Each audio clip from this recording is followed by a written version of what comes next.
कर सकते हैं। नमस्कार, मैं हूं संदीप चौधरी। आज सबसे बड़ा सवाल में हम बात करेंगे बिहार की। अब की बार किसका बिहार? इस सवाल के जवाब हर कोई अपने अंदाज में तलाशने की कोशिश कर रहा है। पहले चरण का मतदान खत्म हो चुका है और अब दूसरे चरण और तीसरे चरण के लिए तैयारियां की जा रही हैं। अभी तक जो लड़ाई थी वो दो मुद्दों पर सिमटी हुई थी। एनडीए यानी कि बीजेपी और जेडीयू लगातार लालू राज के 15 साल, उस जंगल राज के खौफ की तस्वीर बिहार की जनता के सामने पेश कर रही थी। प्रधानमंत्री नरेंद्र मोदी ने जंगल राज के युवराज भी कह दिया था तेजस्वी यादव को। उधर तेजस्वी यादव अपनी विकेट से, अपनी पिच जो उन्होंने तैयार की, 10 लाख नौकरी देने का जो वादा था, उस पिच से हटने को तैयार नहीं थे। एक दो मिसस्टेप हुए, बाबू साहिब का बयान। लेकिन इन दो मुद्दों पर बिहार की राजनीति, यह विधानसभा चुनाव केंद्रित दिख रहा था।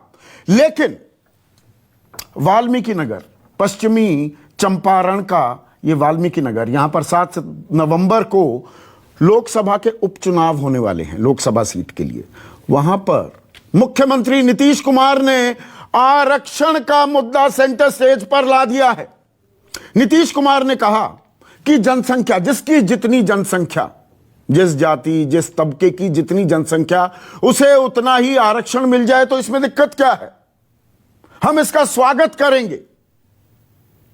तो पेंडोरास बॉक्स जो अंग्रेजी में कहते हैं ना, एक पिटारा खोल दिया आरक्षण का जिक्र करके नीतीश कुमार ने। और यह पिटारा क्यों खुला है?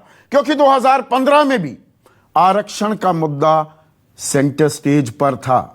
विधानसभा चुनाव से पहले सरसंघचालक मोहन भागवत ने कहा कि आरक्षण नीति की समीक्षा होनी चाहिए।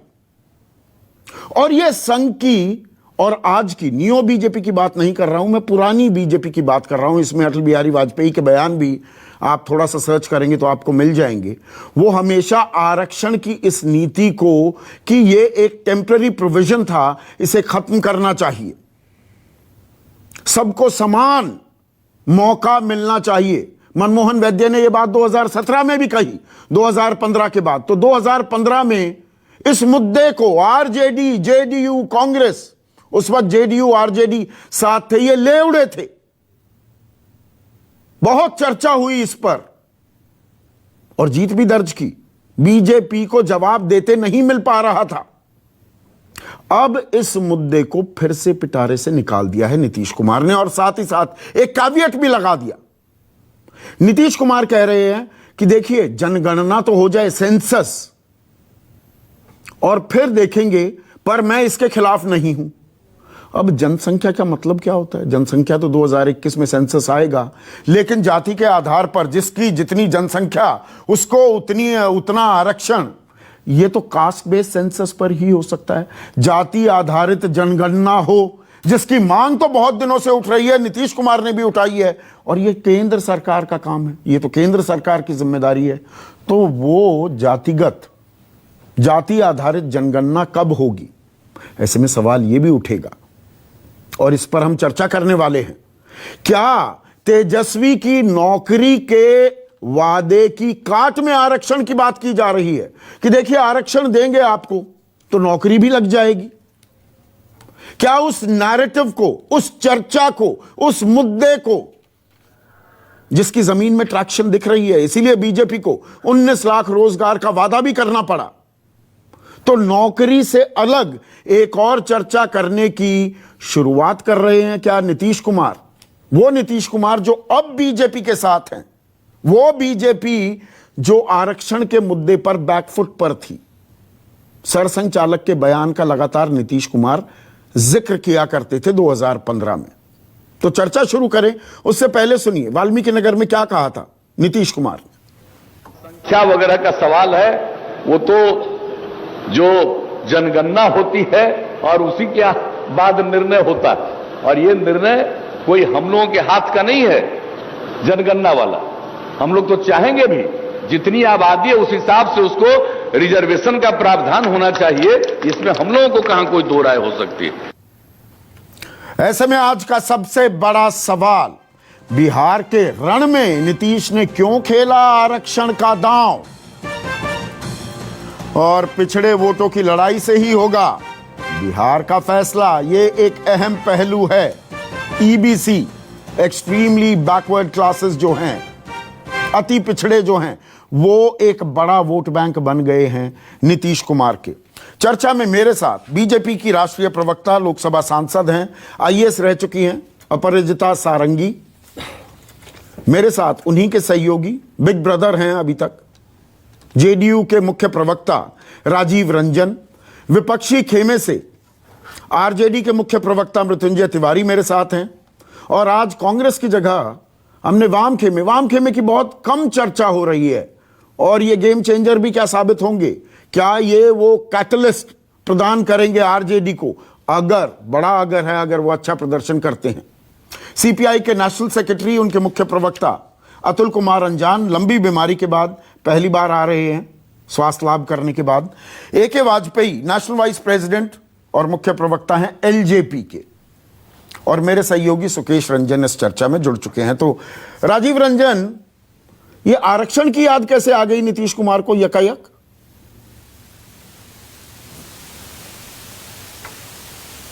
उन्होंने अपने शासन में उन सभी कमजोर जातियों को बेहतर हिस्सेदारी, उन तक विकास की नौसिक पहुंचे।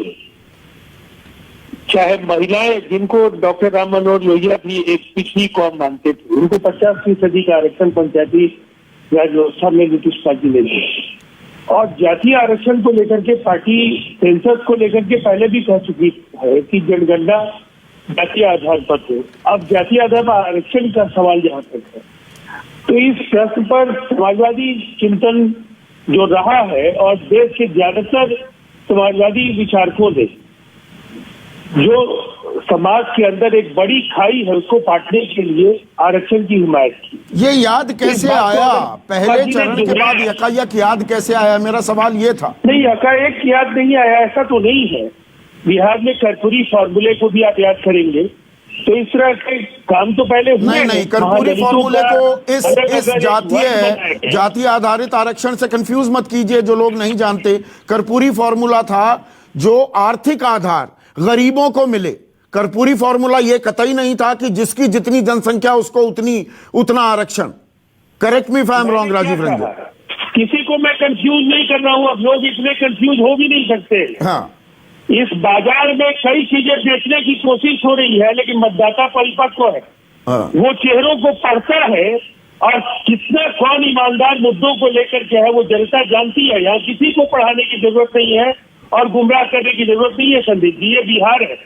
यहाँ के मतदाताओं ने समाजवादी आंदोलन के नेताओं के साथ एक गहरा रिश्ता कायम कर रखा है और अलग अलग चरणों में शैली और जो शासन के 15 वर्ष है उनकी पूरी ईमानदार कोशिश रही है कि जो अब जैसे दलितों के बीच महादलित तबका, इसके लिए महादलित कमीशन उन्होंने बनाया। अति पिछड़ी जातियों के लिए कई तरह के प्रावधान किए। नहीं, आप गोल क्यों घुमा रहे हैं राजीव रंजन? आप समझ रहे हैं मैं सवाल क्या पूछ रहा हूँ? जिसकी जितनी जनसंख्या उसको उतना आरक्षण, 100% आरक्षण कह रहे हैं। संवैधानिक प्रावधान है, सुप्रीम कोर्ट के फैसले हैं, 50% से ऊपर हो नहीं सकता। आप ये यकायक ये आरक्षण 2015 में तो आप जीत गए थे, तब तो आपने बीजेपी को, संघ को घेरा था। ये फिर से एंट्री क्यों कर रहा है? ये मंडल की राजनीति कैसे आई? मैं सवाल ये पूछ रहा हूँ। और देश की संसद अगर फैसला लेने के लिए तैयार जिस दिन हो जाएगी तो उस जो सीमा रेखा का सवाल है उसको बदला जाना नामुमकिन नहीं है। और नीतीश कुमार जी एक ऐसे राजनेता नहीं है जो अनायास कोई टिप्पणी करे। अगर वैचारिक पृष्ठभूमि और उसके क्रियान्वयन को लेकर कहीं कोई संशय होगा तो वो ऐसी बातें नहीं कहते जिनको जमीन पर नहीं। यही बात मेरे सहयोगी सुकेश रंजन ने, आज हम अपने डिजिटल प्लेटफॉर्म पर चर्चा कर रहे थे, यही शब्द इस्तेमाल किया राजीव रंजन की नीतीश कुमार अनायास ही कुछ नहीं कहते, अनायास वो कुछ नहीं कहते हैं। तो उन्होंने कह दिया जनगणना होने दो। जनगणना के बारे में भी उन्होंने क्लैरिफिकेशन नहीं दी। जनगणना तो 2021 का आंकड़ा आ जाएगा, पर वो तो जाति आधारित जनगणना होगी, कास्ट बेस्ड सेंसस। वो कहां हो रहा है? आपने बीजेपी पर दबाव बनाया या आपने भी एक जुमला ऊपर खींच दिया कि 10 लाख नौकरी की बात है, लाओ जी हम आरक्षण का जुमला दे देते हैं। आप भी वही कर रहे हैं क्या, जो आरोप तेजस्वी पर लगा रहे थे? सुकेश रंजन जी भी और आप भी जानते हैं, जातिगत आधार पर जनगणना की जो मांग है वो पार्टी की आधिकारिक मांग है संदीप जी। तो कास्ट बेस्ड सेंसस कहां शुरू हुआ? विभिन्न कॉन्फ्रेंसेज में और राष्ट्रीय सम्मेलनों में इसको दोहराया, और पार्टी जब भी इस तरह का विमर्श हुआ है उसमें इन बातों पर काफी गंभीरता के साथ चिंतन होता रहा। मैं दूसरी बात, अरे तो कहां दबाव बनाया आपने केंद्र सरकार पर? जातीय आधारित जनगणना की शुरुआत भी नहीं हुई। आप दबाव की बात कैसे सोचते हैं कि दबाव? अरे मांग करेंगे ना, आपने विशेष राज्य के दर्जे की मांग छोड़ दी, आपने कास्ट बेस्ड सेंसस पर आप कह रहे हैं होना चाहिए, पर आपने कभी सरकार से मांग की क्या? संदीप जी, आज जो इस मांग की बात कर रहे हैं उनसे पूछिए विशेष राज्य का दर्जा कांग्रेस ने क्यों नहीं दे दिया? कांग्रेस 2014 तक सत्ता में रही है। विशेष राज्य का दर्जा, ये बिहार का सवाल 2006 में उभर करके आया, जिस पर पूरे बिहार के विधानमंडल ने सर्वसम्मति से ये फैसला लिया, और ये विधान परिषद और विधानसभा दोनों का फैसला है। बड़ा जन आंदोलन हुआ, कांग्रेस ने इस पर क्यों नहीं फैसला लिया और राजद ने क्यों नहीं? कांग्रेस तो नौकरी की काट नहीं मिली राजीव रंजन नीतीश कुमार को, तो आरक्षण का जिन फिर से बोतल से निकल आया। नहीं, ये बोतल से नहीं निकला, ये इस देश की जरूरत है। सदियों से जो गैर बराबरी है उसको पाटने के लिए ऐसे आरक्षण की जरूरत है। और 100% आरक्षण कर दो, जिसकी जितनी जनसंख्या उसको उतना आरक्षण, तो नौकरी देने की बात नहीं होगी। अरे भाई आरक्षण तो दे दिया गया, ये वाजिब मांगे, आप समर्थन करती हैं अपराजिता? आप सबको नमस्कार। सबसे पहले तो मैं ईद की मुबारकबाद आप सबको दे दूं, शरद पूर्णिमा के अवसर पर अभिनंदन कह दूं। जी, वाल्मीकि नगर में मुख्यमंत्री नीतीश कुमार जी ने जाति संबंधित आरक्षण की बात कही, कास्ट बेस्ड रिजर्वेशन की बात कही है। मैं ये कहना चाहूंगी कि नीतीश कुमार जी जनता दल यूनाइटेड के मुख्य हैं, बिहार के मुख्यमंत्री हैं, और किसी भी इशू पर, किसी भी मुद्दे पर, किसी भी विषय पर अपना मंतव्य बिहार की जनता के सामने रख सकते हैं, उनका अधिकार है। आप इत्तेफाक रखती हैं, आप उनका समर्थन करती हैं, आप उनके सहयोगी हैं। जाति आधारित, मुझे बोलने दीजिए जी, मैं खत्म कर नहीं, जिसकी जितनी जनसंख्या उसको उतना आरक्षण मिलना चाहिए ना, आप ये कह रही हैं। देखिए, ऐसा है कि जब इस तरह का निर्णय लिया जाता है तो बड़ी परिपक्वता की जरूरत होती है और बड़ी समीक्षा की जरूरत होती है। इसलिए जब जनगणना 2021 की आ जाएगी और उसके बाद मुझे लगता है मिलजुल कर बैठकर समीक्षा कर, वो तो जाति आधारित जनगणना तो है नहीं, वो तो नॉर्मल सेंसस आएगा, उसके बेसिस पे आरक्षण दिया नहीं जा सकता। आप तो नौकरशाह रही हैं, आप जानती हैं जो मैं पूछ रहा हूं। मैं इसीलिए कह रही हूं कि जब तक समीक्षा न हो किसी बात, किसी विषय की, तो समर्थन करती हैं इस आइडिया का? तो अभी तक ठीक मांग कर रहे हैं, वाजिब मांग कर रहे हैं, बीजेपी समर्थन कर रही है नीतीश कुमार का। मैं सिर्फ ये कहना चाहती हूं कि ये उनका मंतव्य है और वो अपना मंतव्य, तो मतलब आप समर्थन नहीं कर रही हैं जनता के सामने? मतलब मैं ये मानूं समर्थन नहीं कर रही हैं। जब बातचीत आगे शुरू होगी तो देखा जाएगा। अभी आपसे बिना बातचीत किए ये मांग रख दी है, तो मतलब मैं ये मानूं मोहन भागवत जो कहते थे आरक्षण की समीक्षा होनी चाहिए, मनमोहन वैद्य कहते हैं कि इसको खत्म करना चाहिए, सबको समान मौका मिले, वही बीजेपी की सोच है। भारतीय जनता पार्टी एक परिपक्व पार्टी है और बिहार की जनता के हित में जो होगा भारतीय जनता पार्टी करेगी। नीतीश कुमार परिपक्व नहीं है, आप खुद देख लेंगे। नीतीश कुमार परिपक्व नहीं है, वो अनायास ही कुछ नहीं कहते, ये तो मानेंगी आप? मैंने नहीं, लेकिन उनकी बात सुनिए, उन्होंने बड़ी अच्छे तरीके से कहा है वाल्मीकि नगर में कि जनगणना आ जाए, इस पर हम विचार करेंगे। 2021 की जनगणना वो तो कास्ट बेस नहीं है ना अपराजिता, वो तो कास्ट बेस नहीं है, तो ये झुंझुना है क्या? आप सपोर्ट कर रही हैं क्या? मैं ये सवाल इसलिए पूछ रहा हूं, 2015 मैंने ओपनिंग रिमार्क्स में भी कहा, सरसंघ चालक मोहन भागवत ने कहा आरक्षण की समीक्षा होनी चाहिए, बवाल काट दिया था नीतीश कुमार और लालू, उस टाइम लालू के साथ थे। आज वो कह रहे हैं जिसकी जितनी जनसंख्या उसको उतना आरक्षण। बीजेपी उनका समर्थन करती है क्या, या अभी भी समीक्षा होनी चाहिए जो मोहन भागवत ने कहा वही आपकी लाइन है? विश्लेषण होना चाहिए और इसके बाद देखिए परिपक्वता का परिचय ये होगा कि 2021 की जनगणना आ जाए, समीक्षा हो, विश्लेषण हो और तब हम किसी निष्कर्ष पर निकले। नहीं, आपके अतीत में देखिए, आप अतीत में बहुत जाते हैं।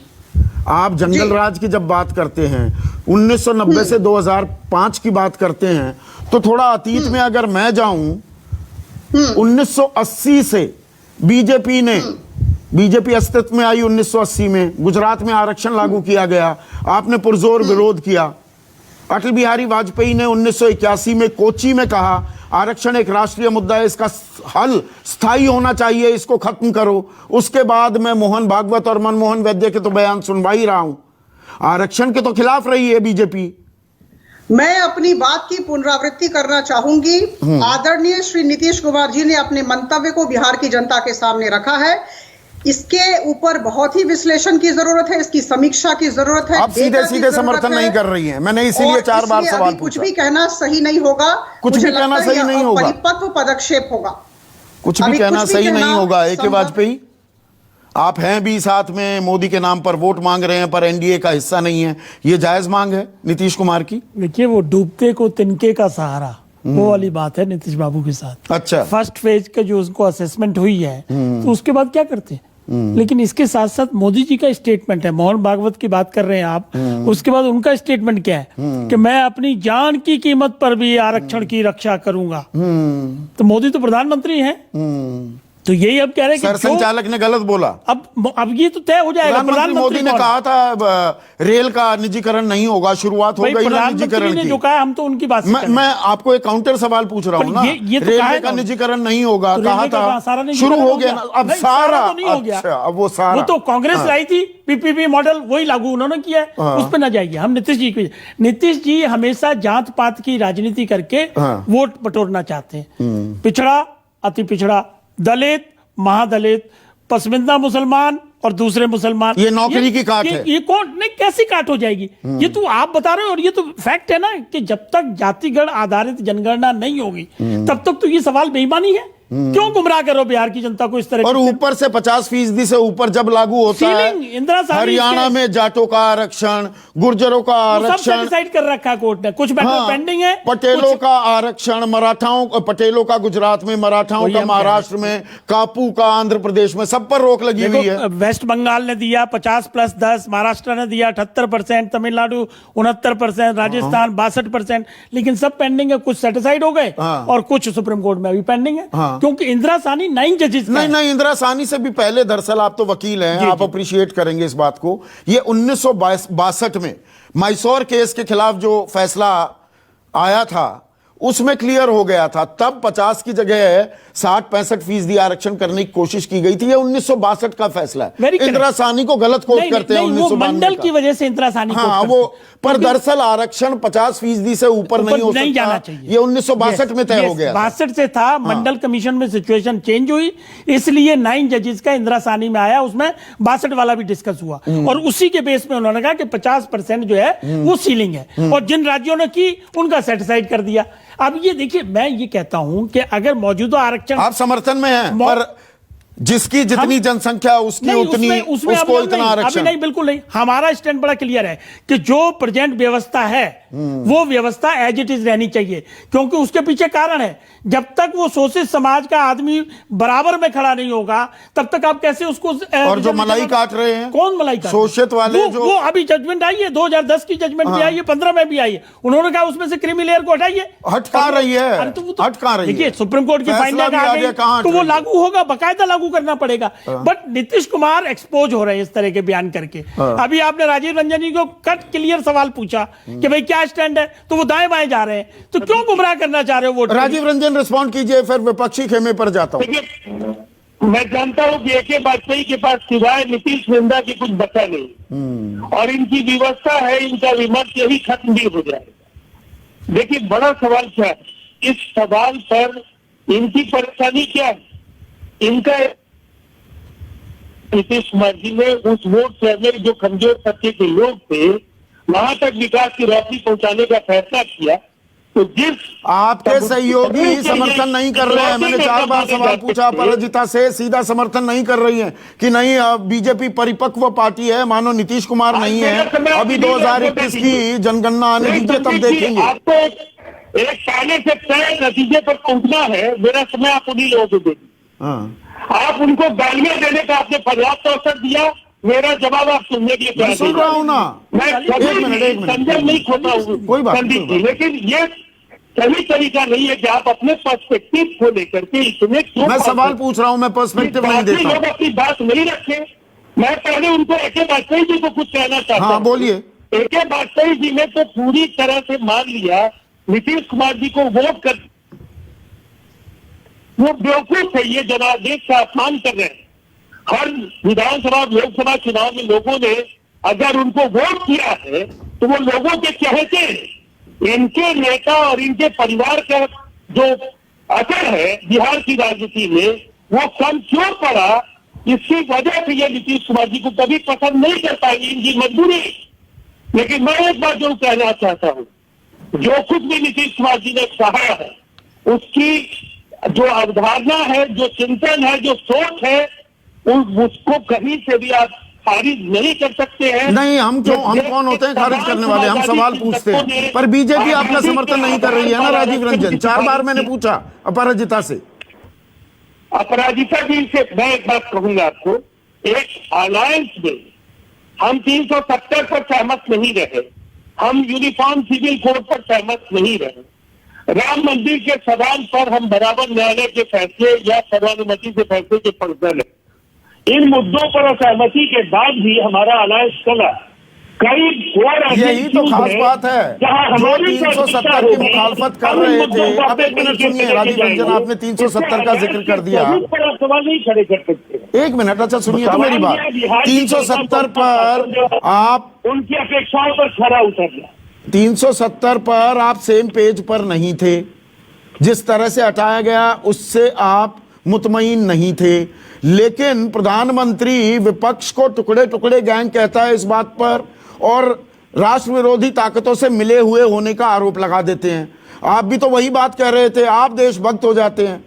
ये बड़ा कमाल की बात है। आप आरक्षण की बात करेंगे, बीजेपी बोलेगी नहीं, और आप दोनों मिलकर चुनाव लड़ेंगे। इस्तेमाल किया किसी आर्काइव में चले जाइए, कोई एक ऐसा वाकया बताइए जब राजीव गांधी ने चुके चुके गैंग जैसे शब्दों का प्रयोग किया। प्रधानमंत्री ने किया, आपने थोड़ा किया। लेकिन हमारा अलायंस जिन मुद्दों पर है, उस अलायंस की जिम्मेवारी जनता के प्रति है, जनता से जुड़े सवालों से है। जंगल राज का शासन याद से ही आए, ये इसे सुनिश्चित करना है। रोजगार के नाम पर लोगों को छना नहीं जाए, इससे ठीक है। अब मृत्युंजय तिवारी और एक मिनट, अब मृत्युंजय तिवारी स्क्रीन पर। मृत्युंजय तिवारी, जिसकी जितनी जनसंख्या उसको उतना आरक्षण होना चाहिए। देखिए संदीप जी, आदरणीय मुख्यमंत्री नीतीश कुमार जी को अभी आरक्षण की याद आ रही है। आरक्षण विरोधियों के गोद में बैठकर कोई आरक्षण की बात कर रहा हो तो ये खुद आप समझ सकते हैं। अभी तो आपने देखा बीजेपी की प्रवक्ता ने क्या कहा। तो ये जातीय जनगणना प्रकाशित हो, ये इसके लिए तो हम लोगों ने धरना दिया। हमारे नेता आदरणीय लालू प्रसाद जी लगातार श्री तेजस्वी यादव जी इस मांग को उठाते रहे हैं। अब जब पहले फेज के चुनाव में जब उनको लग गया जेडीयू को, आदरणीय नीतीश जी को, कि कहीं कोई वोट वाट देने के लिए तैयार नहीं है बिहार की जनता, अब वो उन्होंने क्या खेला, आरक्षण का कार्ड खेला। इसमें भी ये फंस गए। भाई आपने बीजेपी से पूछा है, भारतीय जनता पार्टी आरक्षण विरोधी है, इसके लिए किसी को बताने की जरूरत नहीं है। और उन्हीं के गोद में वो बैठे हैं।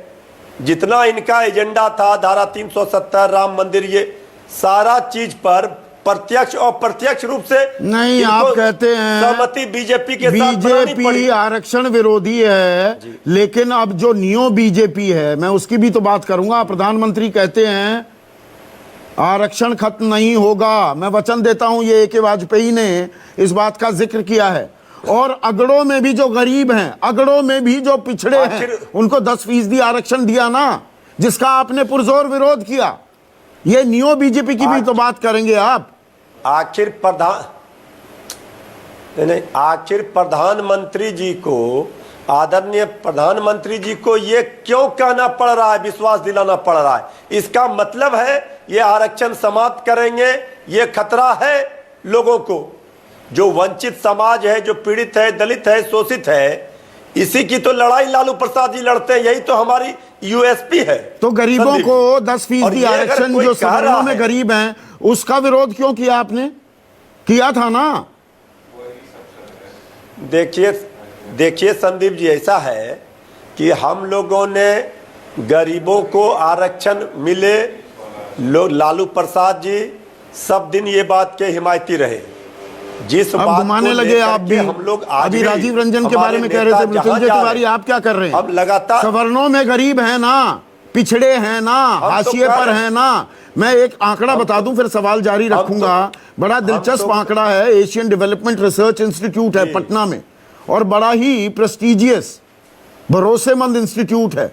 उन्होंने एक रिसर्च की थी बिहार में, और जो अगड़ी जातियां हैं, ब्राह्मणों में सबसे ज्यादा अशिक्षित लोग हैं। गलत हूं तो बताइएगा मुझे। उसके बाद भूमियारों की बारी आती है, फिर राजपूत। ये भूमियार, राजपूत और ब्राह्मण जो तथाकथित अगड़ी जाति हैं, सबसे ज्यादा निरक्षर इन तबकों में है। 4 में से 1 आदमी निरक्षर है, अंगूठा छाप है।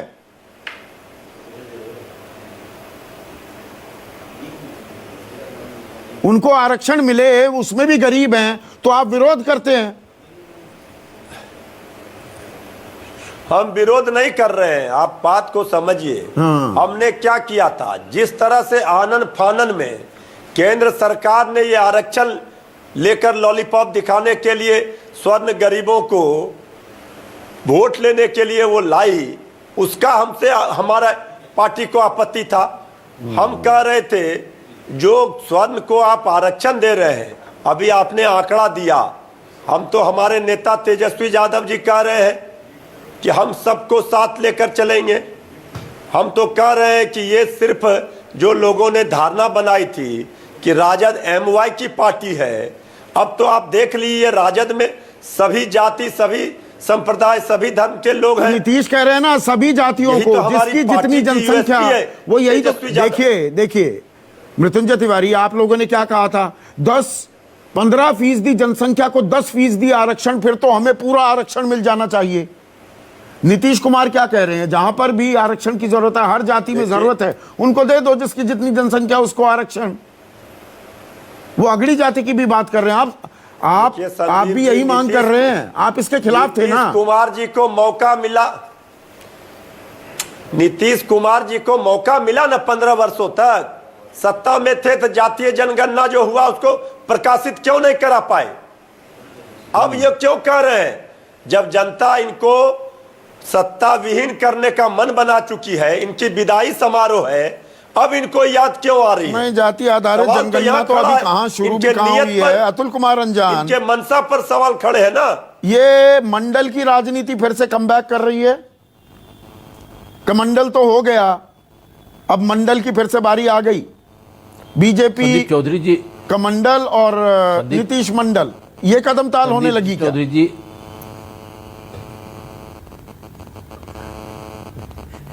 संदीप चौधरी जी, चुनाव के, बिहार के इस चुनाव के मौके पर आपने एक दुखती हुई रग को छेड़ दिया। आप इस बात पर गौर कीजिए कि पिछली बार जब चनपटिया में, लौरिया में, वाल्मीकि नगर में और मोतिहारी में और बेतिया में जब राजद और जदयू के नेता भाषण कर रहे थे, नीतीश कुमार जी, तब वहां सवाल कर रहे थे कि मौका दीजिए, सिर्फ 13 महीने में बिहार की बंद 16 चीनी मिलों को हम चालू कर देंगे। अब गन्ना, अब उसी वाल्मीकि नगर में जो सबसे ज्यादा गन्ना पैदा करता है बिहार में, जिसका सारा गन्ना उत्तर प्रदेश के नरकटियागंज से लेकर के होते हुए गोरखपुर तक और देवरिया तक जाता है, अब गन्ना की बात नहीं, अब जनगणना की बात हो रही है।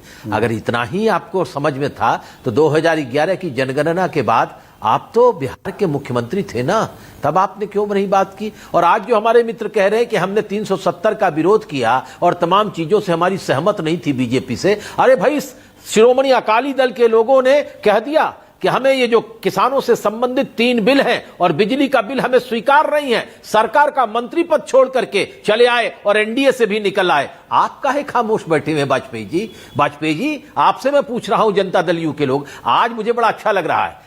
मैं जब आपसे संदीप चौधरी जी बात करता था तो वाजपेयी जी, जदयू के लोग, रंजन जी, ये सब एक धारा और बीजेपी के लोग एक धारा में बोलते थे। आज ये तीनों ही अलग अलग धारा में बोल रहे हैं। क्यों बोल रहे हैं? मैं जब कहता था, आपके दर्शकों को याद दिलाना चाहता हूं संदीप जी, कि मैं जो कहता था वो आज सच निकला। अब एनडीए का हिस्सा नहीं रह गई। कह दिया प्रधानमंत्री जी ने कि जो है लोजपा, पासवान जी की पार्टी नहीं रहेगी। आप जदयू पर निशाना लगाएं, आप नीतीश जी पर निशाना लगाएं। नीतीश जी अगर आप कह रहे हैं कि लोहियावादी हैं, लोहियावादी, और आप कर्पूरी फार्मूला बता रहे हैं, आप गलत बोल रहे हैं। कर्पूरी ठाकुर के पास फार्मूला जो था, बना था जब वो मुख्यमंत्री थे, तब भारतीय कम्युनिस्ट पार्टी के नेता सुनील मुखर्जी प्रतिपक्ष के नेता थे, और कर्पूरी ठाकुर वो कहता था कर्पूरी और सुनील मुखर्जी फार्मूला। वो फार्मूला न तो किसी ने लागू किया, न लागू करने की बात है। और भारतीय कम्युनिस्ट पार्टी का साफ कहना है कि समाज के शोषित, पीड़ित, दलित, प्रवंचित, आर्थिक पिछड़े लोगों को निश्चित रूप से उनके नौजवानों को रोजगार में अवसर मिलना चाहिए। और जातीय राजनीति करके, मतलब जाति आधारित आरक्षण के पक्ष में नहीं है आप आर्थिक आधार पर आरक्षण दिया जाए, ये कह रहे हैं अतुल कुमार रंजन? नहीं, मैं साफ, मैं मंडल कमीशन का विरोध नहीं कर। 1982 में भारतीय कम्युनिस्ट पार्टी ने मंडल कमीशन की रिपोर्ट पर पहली राष्ट्रीय राजनीतिक दल है जिसने कहा था कि इसे लागू किया जाना चाहिए। इसलिए हमें उस पर गलतफहमी नहीं है। और प्रधानमंत्री जी कह रहे 10% दे दिया, अरे ये तो सबसे खिलाफ है आरएसएस आरक्षण के घनघोर खिलाफ है आरक्षण। वो आप खाली मोहन भागवत की बात क्यों कह रहे हैं? आप शेषाद्री जी की बात क्यों नहीं रखते? आप बंच ऑफ थॉट में गोलवलकर जी की बात क्यों नहीं रखी थी, अंग्रेजों ने आरक्षण किया? आप देवरस जी की बात क्यों नहीं करते? और राजेंद्र सिंह उर्फ रज्जू भैया की बात क्यों नहीं करते? वो तो हर बार विजयादशमी के दिन संघ प्रमुख आज से 8 साल पहले तक नागपुर में भाषण देते थे कि महिलाओं को राजनीति में नहीं आना चाहिए, महिलाओं को घर का काम देखना चाहिए, महिलाएं परिवार को देखें, राजनीतिक जीवन में उनको नहीं आना चाहिए। ये बड़ी सुनिश्चित राय है, ये मेरी राय नहीं है, इतिहास में लिपिबद्ध है। ये राय पंचजन्य में लिखी हुई है। ठीक है सुकेश, तो आरक्षण ने जो ये जबरदस्त कमबैक मारा है, ये दरअसल नैरेटिव शिफ्ट करने की कोशिश है नीतीश कुमार की, या ये दरअसल अपने वोट बैंक को और पुख्ता करने की एक कवायद के रूप में देखा जाए? ये आरक्षण का जन यूं ही तो नहीं निकला, वो अनायास शब्द आपने पहले भी इस्तेमाल किया था। देखिए, नीतीश कुमार अनायास कुछ नहीं बोलते हैं। एक कॉन्टेक्स्ट है उसके पीछे। उसके बाद उन्होंने ये बयान दिया है। कहाँ बयान देना, किसको एड्रेस करना, उनका वोटर कहाँ है, ये नीतीश कुमार अमूमन देखकर बोलते हैं। जिस पृष्ठभूमि से ये तीनों, आप पासवान की बात करें, लालू यादव की बात करें, नीतीश कुमार की बात करें, जिस पृष्ठभूमि से ये निकले हैं, ये लोहियावादी लोग हैं, ये आरक्षण का विरोध नहीं कर सकते। कर्पूरी ठाकुर ने भी जिस आरक्षण को अमली जामा पहनाया था, जो स्वीकार किया था, उसमें महिलाओं के लिए 3% आरक्षण था, उसमें गरीब सवर्णों के लिए 3% आरक्षण था, और 20% आरक्षण ओबीसी के लिए था। उसको नीतीश कुमार ने अपने कार्यकाल में इस पे काफी नरसिम्हा राव ने भी 10% आरक्षण अगड़ों में गरीबों को दिया था, पर कोर्ट ने उसको खारिज कर दिया। ठीक बात है। और वो साथ साथ कर्पूरी फार्मूला भी खारिज उसी वक्त हुआ था। देखिए, जनता के सामने उन्होंने अपनी एक राय रखी। वो ये शायद बताना चाहते हैं, एक तो आपने ठीक कहा कि एक डिफ्लेक्ट करने की भी स्मार्ट कोशिश है। जो बज क्रिएट हो रहा है नौकरियों के आसपास, उससे ध्यान भटकाने का भी है।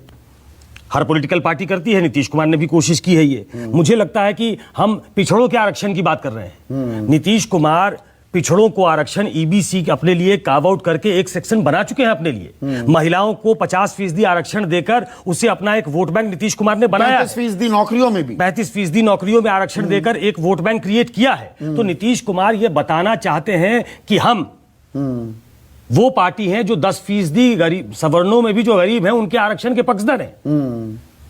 आरजेडी उनको तो बाबू साहब मानती है। हाँ। शायद उनकी एक मंशा सवर्णों को भी एड्रेस करने की है। वो सवर्ण जो कहीं ना कहीं ऐसा लग रहा है इस पूरे विमर्श में कि जो उनके खिलाफ जो एक माहौल बनाने की कोशिश है, उसमें सवर्ण जाति के भी लोग कुछ शामिल होंगे, तो वो उसको कहीं इको कर रहे हैं क्या? ये भी एक देखने वाली बात है। नहीं, पर नीतीश कुमार अगर 10 लाख नौकरियों की काट ये निकाल रहे हैं, 10 लाख नौकरियों के वादे को, तेजस्वी के वादे को वो एक हवाई बात, जुमला, कहां से पैसे आएंगे, ये तो खामा की बात है। तो नीतीश कुमार जिसकी जितनी जनसंख्या उसको उतना आरक्षण की बात कर रहे हैं। अरे भाई, जाति आधारित जनगणना की तो शुरुआत भी नहीं हुई। 31 में लास्ट टाइम हुई थी। हाँ, 31 के बाद कभी हुई नहीं। 1931 हाँ, 2011 में सामाजिक आर्थिक जातीय आज से 89 साल पहले वो तो जातीय जनगणना थी। उसके बाद उसके आसपास कुछ करने की कोशिश हुई। उनका जुमला क्यों ना माना जाए? बिना जाति आधारित जनगणना के आप कैसे दे देंगे? जितनी जनसंख्या उसको उतना आरक्षण। आप सामने एक ब्लूप्रिंट रखते हैं चुनाव के सामने। उन्होंने स्मार्ट एक्सप्लॉय करके रखा है। ये बहुत दूर की कौड़ी है, उनको मालूम है। हाँ, देखिए, ये आपने ठीक कहा कि मंडल कमंडल, आप जरा उत्तर प्रदेश चले जाइए और देखिए, वो सब कुछ ध्वस्त करने में कामयाब हो गए हैं नरेंद्र मोदी। ये संघ की तरफ से बयान आए, लेकिन उनका ये कहना कि मरते दम तक 10 साल के लिए बढ़ाया गया ना। आरक्षण को कोई भी राजनीतिक पार्टी आज की जो हकीकत है, आरक्षण की जो व्यवस्था है, उसको छेड़ने की नहीं। पर देखिए, जब आप अतीत हिस्ट्री ऑनर्स सबको करवाने पर आमादा होते हैं तो खुद भी हिस्ट्री ऑनर्स करनी पड़ती है। बिल्कुल, सवाल बीजेपी के अतीत में जाएंगे तो साफ दिखता है कि आरक्षण के बिल्कुल पक्ष में नहीं है बीजेपी। मुखालफत, सख्त विरोध करती आई है। जरा बीजेपी और नियो बीजेपी को भी देख लीजिए। आप बीजेपी का मूल कैरेक्टर देख सकते हैं, आप आरएसएस का देख सकते हैं, लेकिन जिस तरीके से नरेंद्र मोदी अपने को बैकवर्ड कास्ट का एक व्यक्ति बताते हैं, एक चाय बेचने वाला जो यहां तक पहुंचा है, फिर वो अपने आप को इन्वोक करते हुए कहते हैं कि मेरे जीते जी तो ये खत्म नहीं होगा। फिर वो 10 साल के लिए आरक्षण की व्यवस्था को बढ़ा देते हैं। ये 10 साल के लिए होता है और वो बढ़ता जा रहा है। मुझे लगता नहीं है कि वो खत्म होने वाला है। पर यहां पर अपराजिता सारंगी खुलकर समर्थन नहीं कर रही है। नहीं, वो मेरे ख्याल से खुलकर समर्थन नहीं कर रही है। अरे वेलकम कर दो, बात खत्म। ऐसे बात खत्म नहीं हो रही है, बात तो बढ़ रही है। देखिए, बीजेपी समर्थन नहीं कर रही है। अगर आप उनको कहेंगे खुलकर समर्थन करने के लिए, फिर अगला सवाल हम उनसे ये पूछेंगे कि फिर जातीय जनगणना की शुरुआत क्यों नहीं की आपने? 2021 में जो जनगणना आएगी उसमें जातीय जनगणना होनी चाहिए। फिर वो उसमें ट्रैप हो जाएंगी। तो देखिए, ये चुनाव का वक्त है, इसमें एक एमुनिशन की तरह तो मतलब उठाए जाते हैं और एक मंडल लेकर निकला, एक मंडल लेकर निकला। मैं तो कह रहा हूं कि रणनीति हो गई। आप देख लीजिए, यूपी में तो जो ऐसी जातियां जो ट्रेडिशनली बीएसपी की वोटर थी, जो ट्रेडिशनली बीजेपी की वोटर नहीं थी, वो एक एक करके मंडल और कमंडल की राजनीति को साथ लेकर उन्होंने उस सबका सफाया किया है। तो उसमें वेलफेयरिज्म भी जोड़ दिया। उसमें वेलफेयरिज्म जोड़ दिया। वेलफेयरिज्म पहला, मंडल दूसरा, कमंडल तीसरा। किसी की राजनीति के लिए स्पेस मत छोड़िए। ये एक स्मार्ट मूव बीजेपी का होता रहा है। बिहार में जेडीयू के रूप में उनको एक ऐसा पार्टनर मिला है, एक ऐसा मुखिया मिला है जो सरकार को लीड करेगा, जिसने पहले ये करके दिखाया है। ठीक है राजीव रंजन, तो मतलब सोची समझी रणनीति है। बीजेपी ने एक मुद्दा उठा लिया, आपने दूसरा मुद्दा उठा लिया। देखिए, मैं आपके कई आशंकाओं का निराकरण करना चाहूंगा। नीतीश कुमार जी जिस पार्टी के राष्ट्रीय अध्यक्ष हैं, इस पार्टी का आधार बिहार के बाहर बहुत बड़ा नहीं है, तो हम अपनी सीमाओं को भी जानते हैं। लेकिन सैद्धांतिक तौर पर आरक्षण को लेकर के जो हमारी प्रतिबद्धता है, जातीय आधार पर जनगणना को लेकर के जो हमारी प्रतिबद्धता है, ये बरकरार है। और इसके जरिए इस विमर्श में बाकी दलों के लिए भी बहुत आसान नहीं होगा खुद को ये कह पाना कि हम आरक्षण के विरोधी है या जातिगत। बीजेपी को ही समझा लीजिए ना, बाकी दलों की तो बात बाद में होगी। बीजेपी और आप सेम पेज पर हैं क्या? अब तस्वीरों में तो सेम पेज पर आ गए प्रधानमंत्री मोदी और नीतीश कुमार, पर आरक्षण के मुद्दे पर सेम पेज पर हैं आप? तो अच्छी बात है ना। जो सदियों की गैर बराबरी है, अगर उसको दूर करने की दिशा में ईमानदार कोशिश है, तो जनता दल यूनाइटेड की प्रतिबद्धता, और हम आमंत्रित करते हैं इस विवाद देश के नहीं, प्रतिबद्धता के मायने तब होते हैं। अब मेरे पास 3 मिनट बचे हैं, तो सबसे मेरी गुजारिश है, छोटा कमेंट। 1 मिनट, अपराजिता स्क्रीन पर। अगर नीतीश की प्रतिबद्धता है तो आप सुर में सुर मिलाइए ना, अपराजिता। नहीं, देखिए, ऐसा है कि मैंने कह दिया, मैं पुनरावृत्ति करना नहीं चाहूंगी क्योंकि समय नष्ट होगा। कहना चाहूंगी कि जो भी बिहार की जनता के हित में होगा हम करेंगे, लेकिन हर निर्णय की एक प्रक्रिया होती है। वो प्रक्रिया पूरी हो जाए, विश्लेषण हो, समीक्षा हो, और तब हम एक निष्कर्ष पर आएंगे। पर ये मैं कहना चाहूंगी, अब ये ना समझें कि हम सब आरक्षण विरोधी हैं, लेकिन ये जो जनसंख्या संबंधित आरक्षण की बात हो रही है, जो नीतीश कुमार जी ने कहा है ये उनका अधिकार है, उन्होंने कहा, लेकिन हम अभी इस वक्त कुछ भी कहने की स्थिति में नहीं है। ये अपरिपक्वता होगी और भारतीय जनता पार्टी एक परिपक्व पार्टी है। एक वाजपेयी पूरा ढोंग, नीतीश बाबू का पूरा ढोंग। अभी कल तक तो विकास गिना थे कि इतने इंजीनियरिंग कॉलेज खोल दिए, इतना ये कर दिया, इतना क्या हो गया? मतलब एक ही फेस में हवा निकल गई सारी। भाई डिजिटल इंडिया की बात कर रहे हो, सड़कें आप बनवाने की बात कर रहे हो, फिर उसी एजेंडे पे जा रहे हो रिजर्वेशन की बात को बांटना चाह रहे समाज को। जब एक बार कह दिया कि समाज बटेगा कैसे? जिसकी जितनी जनसंख्या उसका उतना आरक्षण। कैसे पॉसिबल है ये कैसे पॉसिबल है? बार बार तो आप कह रहे हो कि जब तक जनगणना नहीं तब तक इस पे सोचना भी गलत है। और ये अपने आप में रिग्रेसिव है क्या? सबको आरक्षण का मोहताज बना दो। ढोंग खुल के आ गया। अभी कल तक विकास की बात कर रहे थे, अब साइड ट्रैक कर गए अपना। तो ये कैसी राजनीति है? यही तो हम पहले दिन से कह रहे हैं कि नीतीश बाबू ढोंग की राजनीति करते हैं। नीतीश बाबू करप्शन में फंसेंगे, 7 निश्चय के लिए उसमें जेल जाना पड़ेगा जो भी दोषी होंगे। पर ये मुद्दा तो अब निकल गया है ना। आप मृत्युंजय तिवारी, आप और नीतीश बाबू साथ थे 2015 में, आरक्षण को लेकर अपनी आवाज बुलंद किया करते थे।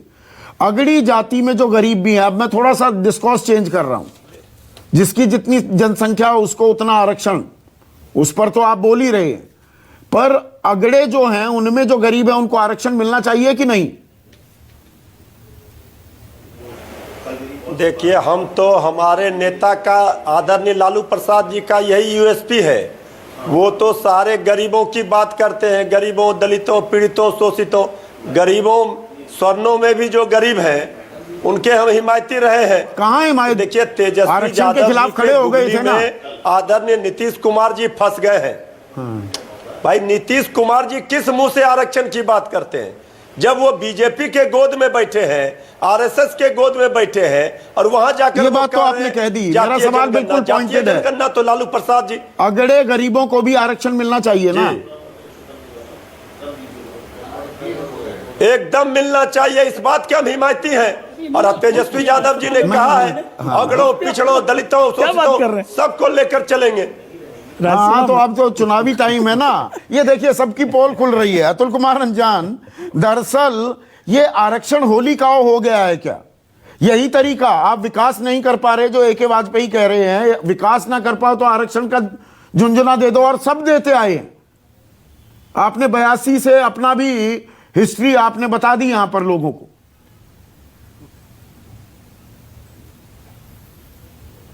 देखिए, हम हिस्ट्री नहीं बता रहे हैं संदीप जी। हम कभी चीख चीख कर नहीं कहते कि हमने क्या किया। हमने सबसे पहले इस देश के अंदर, त्रिपुरा के अंदर 30 साल तक एक आदिवासी को मुख्यमंत्री बनाया। हम ये भी नहीं कहना चाहते कि केरला के अंदर नयनार से लेकर तमाम लोग 10-10 साल तक मुख्यमंत्री रहे, वो कम्युनिस्ट पार्टी के मेंबर थे, लेफ्ट के। हम ये झुंझुना नहीं पीटते कि वो किस जात के और विराज, वो थे पिछड़ी जात के। हम कहने अच्युतानंदन जी कौन थे? पिछड़ी जात के। लेकिन ये काम हम राजनीति में अपने वर्चस्व के लिए नहीं, अपनी विचारधारा के तहत गरीब, शोषित, पीड़ित, दलितों के उत्थान और आर्थिक पिछड़ों के उत्थान की निगाह से देखते हैं। आज मुझे खुशी हो रही है कि वाजपेयी जी बता रहे हैं डिजिटल इंडिया कैसे फेल हो गया। ठीक ऐसा ही भाषण नीतीश जी जब 2015 में थे लालू जी के साथ और आरजेडी के साथ, तब वो भाषण चल रहा था। और अभी साल भर पहले तो लोजपा और बीजेपी और आरजे और क्या कहते हैं जदयू एक साथ बोल रहे थे। नहीं, वो तो आपने कह दिया। आप 30 सेकंड है सुकेश, बिल्कुल प्रिसाइज 30 सेकंड्स। एक खास बात इसमें यह भी है, नीतीश कुमार ने बयान दिया और ये बहुत ही राजनीतिक लोडेड बयान है, राजनीति से लोडेड है। अभी तक आधिकारिक प्रतिक्रिया जेडीयू से या आरजेडी से, तेजस्वी के मुख से कोई बयान नहीं आया है। अभी मृत्युंजय तो बोल रहे हैं, वो ठीक है, वो उनके मुख्य प्रवक्ता हैं। नहीं, पहले तो मृत्युंजय जी इसमें फंस जाएंगे। वो बोल रहे हैं कि हम सबके पक्षधर हैं। पार्लियामेंट में उनकी पार्टी ने विरोध किया था और उनकी पार्टी से विरोध के स्वर उठे थे। रघुवंश बाबू पहले आदमी थे जिन्होंने इसका विरोध किया था कि ये पॉलिटिकली बहुत मैच्योर फैसला नहीं है। आप सवर्णों के आरक्षण का, गरीब सवर्णों के आरक्षण का विरोध आपको नहीं करना चाहिए। तो वो वहीं पे खारिज हो गया था। ये देखिए, उस गेम में मुझे लगता है तेजस्वी नहीं फंसना चाहेंगे। वो नौकरी के मुद्दे पे टिके रहना चाहते हैं। पिछली बार वो फॉल्टर कर गए बाबू साहब का बयान देकर, वो इसमें नहीं फंसना चाहेंगे। वो उस आरक्षण के गेम में, चक्रव्यूह में न फंसते हुए नौकरी पे ही टिके रहेंगे, ऐसी मेरी मान्यता है। तो नौकरी पर टिके रहेंगे तेजस्वी, लेकिन आरक्षण का भी मुद्दा अब उछाल दिया है जिनसे निकल आया है ये बोतल से जिन निकल आया है। तो अभी देखते हैं, 2 चरण बाकी हैं और आगे कितनी इस पर ट्रैक्शन मिलती है। आज के लिए इतना ही, नमस्कार। सबसे बड़ा